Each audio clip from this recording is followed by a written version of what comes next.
क्या आपने कभी सोचा है कि आपके रोज के फूड चॉइसेस जो कि इतने सिंपल और हार्मलेस लगते हैं वो हकीकत में आपके लिए कितने ज्यादा नुकसानदेह हो सकते हैं। आज के वीडियो में हम कुछ ऐसे ही फूड के बारे में बात करेंगे जो आयुर्वेद के अनुसार आपको नुकसान पहुंचा सकते हैं। आयुर्वेदिक सिद्धांतों के अनुसार फूड हमारे बॉडी के दो शक्त को इफेक्ट करते हैं, यानी कि वात, पित्त और कफ को।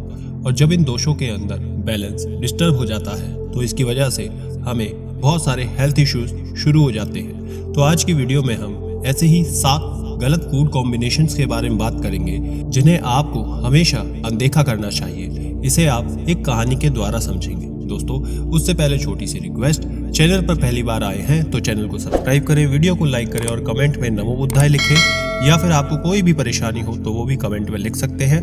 अगर उससे संबंधित कोई उपाय होगा तो हम आपके कमेंट के रिप्लाई में जरूर लिखेंगे।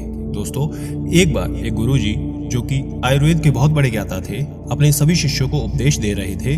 वो सभी शिष्यों को आहार से जुड़ी बातें बताते हुए कहते हैं कि व्यक्ति को कभी भी ऐसे खाने की चीजों का सेवन नहीं करना चाहिए जो आपको भारी लगे। गुरुजी कहते हैं कि अक्सर लोग तरह तरह की चीजों का सेवन करते हैं, लेकिन वो ये भूल जाते हैं क्या उसका सेवन करना शरीर के लिए ठीक है या नहीं। ये सुन शिष्य कहता है कि गुरुदेव, कृपया करके इसके बारे में विस्तार से बताइए। तब गुरुजी कहते हैं कि बिल्कुल, आज मैं तुम्हें इसी के बारे में विस्तार से समझाऊंगा जिससे आप कभी भी गलत कॉम्बिनेशन नहीं बनाएंगे। आप इसे ध्यान से सुनें। सबसे पहले खाने का मिश्रण जो हम ज्यादातर खाते हैं वो है फ्रूट्स विद मिल्क। दोस्तों, सोचिए कभी फ्रूट चाट के ऊपर थोड़ा सा दूध अगर डाल दिया जाए तो कितना अच्छा लगेगा, जैसे कि कोई स्पेशल फ्यूजन डिश बन गई हो। आयुर्वेदिक सिद्धांतों में कहा गया है कि दूध और फ्रूट में अलग अलग प्रॉपर्टीज होती हैं, अलग अलग टेम्परेचर होते हैं, डाइजेशन होता है और इनका डाइजेशन समय भी अलग अलग होता है। जब इन्हें हम मिला देते हैं, मिक्स कर देते हैं, तो इनकी वजह से बॉडी में टॉक्सिन्स यानी कि अमा पैदा होता है, जिसकी वजह से gas, acidity, indigestion, skin rashes, allergy इत्यादि समस्याएं पैदा होती है। आज के मॉडर्न न्यूट्रिशन भी इस बात को कहते हैं कि खट्टे फ्रूट्स यानी कि सिट्रस फ्रूट्स और मिल्क को एक साथ लेने से ये पचने में कई बार समस्या पैदा करते हैं, जिसकी वजह से आपको अलग अलग तरह की आंतों से जुड़ी हुई दिक्कतें होने लगती हैं। इसलिए फ्रूट्स के साथ में दूध इस तरह से नहीं लेना चाहिए। अगर आपको फ्रूट्स के साथ में, फलों के साथ में दूध लेना ही है तो आप फिर बादाम का दूध या फिर कोकोनट मिल्क का इस्तेमाल कर सकते हैं। ये प्लांट बेस्ड मिल्क होते हैं, हल्के होते हैं और फ्रूट्स के साथ आसानी से लिए जा सकते हैं। अगला है fish with dairy products, specially milk.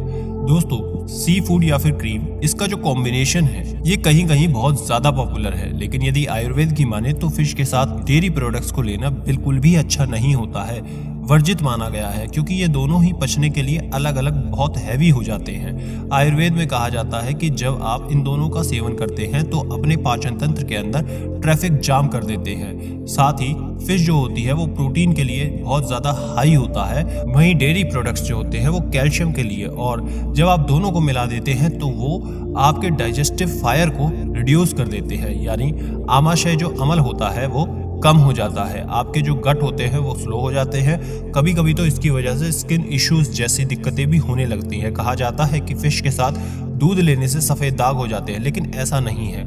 इन दोनों का आपसी कनेक्शन नहीं है, लेकिन हाँ, इसकी वजह से आपको स्किन पर रैशेज इत्यादि दिक्कतें हो सकती हैं। फिश के साथ अगर आप कोई भी क्रीम यूज करते हैं तो उसकी जगह आप टमाटो सॉस का इस्तेमाल कीजिए, उसके साथ डिप करके आप खा सकते हैं, ये ज्यादा अच्छा रहेगा। आप हरी चटनी या फिर नींबू भी डालकर इसे खा सकते हैं। इस तरह खाने से ये आपको फ्लेवर भी ज्यादा मिलेगा और साथ ही साथ आपके लिए कोई भी नेगेटिव असर आपके डाइजेस्टिव फायर पर नहीं पड़ेगा।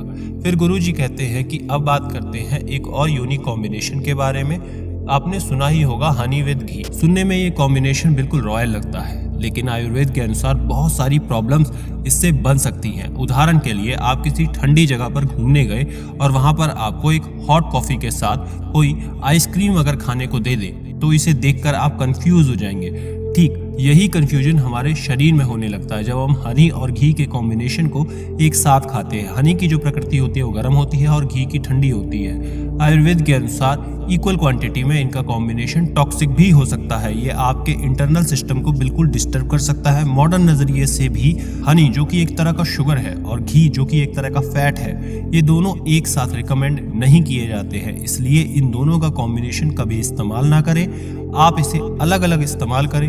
आप हनी को मीठे के लिए, गर्म पानी, इन सब के साथ इस्तेमाल कर सकते हैं। वहीं घी को आप दाल में, सब्जी में या रोटी के ऊपर लगाकर खा सकते हैं। इस तरह से अलग अलग खाने से आपको इसके फायदे मिलेंगे, कोई नुकसान भी नहीं होगा। दोस्तों, अगर आपने यहाँ तक वीडियो देखी है तो वीडियो को लाइक करना मत भूलिएगा और कमेंट में नमो बुद्धाय लिख दें ताकि हमें पता लगे कि आप वीडियोस को पूरा देखते हैं। गुरुजी फिर आगे कहते हैं कि अगला जो फूड कॉम्बिनेशन है जिसको सुनकर आप खुद चौंक जाएंगे। जी हाँ, कर्ड विद घी।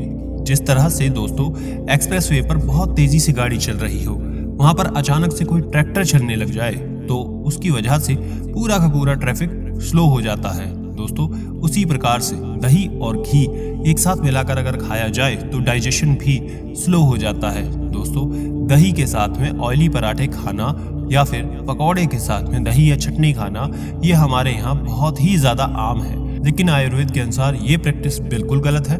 न्यूट्रिशन विज्ञान भी कहता है कि हैवी फैट जैसे कि घी के फैट और स्टर्न प्रोटीन जैसे कि दही में पाए जाने वाले प्रोटीन को डाइजेस्ट करने के लिए शरीर को एक्स्ट्रा एफर्ट्स लगाने पड़ते हैं। अगर इसे सही से मिला दिया जाए या साथ में कर दिया जाए तो ये आपके डाइजेस्टिव सिस्टम पर एक्स्ट्रा वर्कलोड डालने जैसा होता है, और वो भी बिना किसी ओवरटाइम चार्जेस दिए, यानी कि फ्री में। तो आपको बस ये समझना होगा कि हर चीज की अपनी एक जगह होती है और उसमें कुछ ना मिलाया जाए, उसी में समझदारी होती है। जैसे दही और घी दोनों ही अपनी अपनी जगह सुपर पावर होते हैं, फायदे रखते हैं, इसलिए इन्हें साथ में मिलाकर इनकी पावर को कम करने की जगह अलग अलग इनका सेवन करना चाहिए, इसी में समझदारी है। अगला है बनाना विद बटर मिल्क और कर्ड, यानी कि केले के साथ में छाछ या दही इसका इस्तेमाल करना। दोस्तों, बनाना स्वीट होता है, हैवी होता है, और जो बटर मिल्क होता है वो खट्टा और लाइट होता है। आयुर्वेद के अनुसार जब आप इन दोनों को मिक्स करते हैं तो ये बहुत ही ज़्यादा भारी हो जाता है और आपके डाइजेस्टिव सिस्टम के ऊपर बैठ जाता है, और इसकी वजह से आपका जो डाइजेस्टिव सिस्टम है वो स्लो हो जाता है। बॉडी में टॉक्सिन्स प्रोड्यूस होने लगते हैं, आम पैदा होने लगता है। केले को दही या छाछ के साथ लेने से डाइजेस्टिव सिस्टम डिस्टर्ब हो जाता है,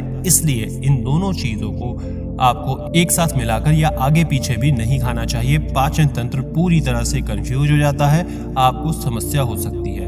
दोस्तों, अगली चीज जो आपको नहीं करना चाहिए वो है मूंगफली खाने के तुरंत बाद पानी पी लेना। ऐसा करने से आपको काफी ज्यादा नुकसान होता है। मूंगफली खाने के बाद अक्सर मुंह सूख जाता है, पानी पीने का मन करता है। आयुर्वेद के हिसाब से ऐसा करना कतई सही नहीं है। पीनट्स जो होते हैं, मूंगफली होते हैं, वो ड्राई और हैवी होता है। मूंगफली खाने के बाद पानी पीने से ये आपकी जठराग्नि को प्रभावित करता है, आपके डाइजेशन को प्रभावित करता है।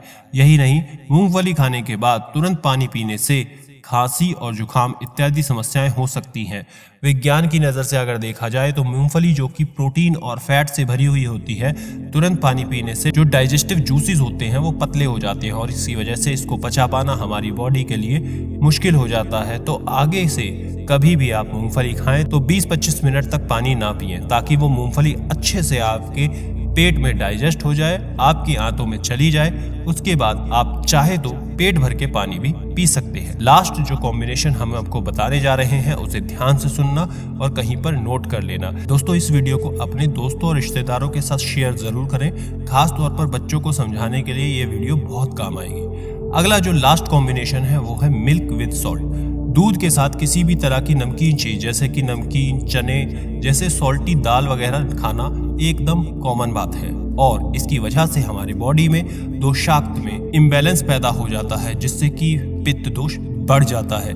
उससे skin issues, rashes, body heat होने ऐसी समस्याएं होने लगती है। दूध के साथ नमकीन चीज खाने से ये पेट में जाने से पहले ही फटकर जम जाता है और फिर इसे पचाना पेट के लिए बहुत मुश्किल हो जाता है। तो आगे से कभी भी आपका दूध के साथ नमकीन कुछ खाने का मन करे तो आप इसे ना खाएं। आप इसकी जगह मीठी चीज का सेवन कर सकते हैं जिसमें कोई नमक शामिल ना हो। दोस्तों, हो सकता है आपको तुरंत ये दिक्कतें महसूस ना हो, लेकिन लंबे समय तक ऐसी चीज़ों का सेवन करने से, इन कॉम्बिनेशंस का इस्तेमाल करने से आपको कोई ना कोई समस्या ज़रूर पैदा हो सकती है। तो ये सब चीज़ें परहेज़ है, इनका इस्तेमाल बहुत ही सावधानी से करना है। कभी कॉम्बिनेशन में ना करें, अलग अलग करें। फिर गुरुजी सभी शिष्यों से कहते हैं, तो ये थे 7 ऐसे फूड कॉम्बिनेशन जिसे खाने से आयुर्वेद के हिसाब से आपको बचना चाहिए। आप अपने शरीर के हिसाब से ही अपने फूड कॉम्बिनेशंस का सेवन करें। दोस्तों, और भी ऐसे कॉम्बिनेशंस के बारे में जानकारी चाहिए तो कमेंट में फूड कॉम्बिनेशन जरूर लिखना। और ऐसी जानकारियों के लिए स्क्रीन पर दिखने वाली इन वीडियोस को लेफ्ट और राइट वाली को जरूर देखना। धन्यवाद।